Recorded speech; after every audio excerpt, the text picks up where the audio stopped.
افریقہ میں ایک ماہر سماجیات نے بچوں پر ایک تجربہ کیا۔ پھلوں سے بھری ہوئی ایک ٹوکری درخت کے قریب رکھی اور بچوں سے کہا کہ دوڑ لگائیں۔ جو بھی بچہ پہلے اس ٹوکری تک پہنچا تو یہ سب پھل اس کو ملیں گے۔ جب ماہر سماجیات نے بچوں کو دوڑنے کے لیے اشارہ کیا تو سب بچوں نے ایک دوسرے کے ہاتھ تھامے اور دوڑنا شروع ہو گئے۔ جب دوڑتے دوڑتے اس ٹوکری تک پہنچے تو وہ سب ایک دائرے کی شکل میں بیٹھ گئے اور پھلوں کو کھانا شروع کر دیا۔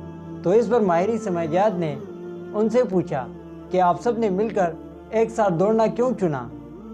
اگر آپ چاہتے آپ میں سے ہر بچہ ان سب پھلوں کو حاصل کر سکتا تھا۔ تو ان میں سے ایک بچے نے بولا کہ اومنٹو، جس کا مقامی زبان میں مطلب ہے کہ کوئی اکیلا کیسے خوش رہ سکتا ہے جبکہ باقی سارے غمگین ہوں۔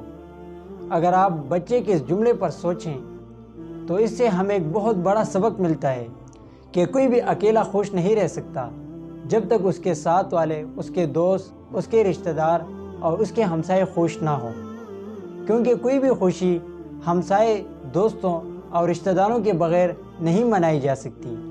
اگر آپ کے ہمسائے، آپ کے رشتہ دار اور آپ کے دوست غمگین ہوں تو پھر آپ کی خوشی نہیں رہتی۔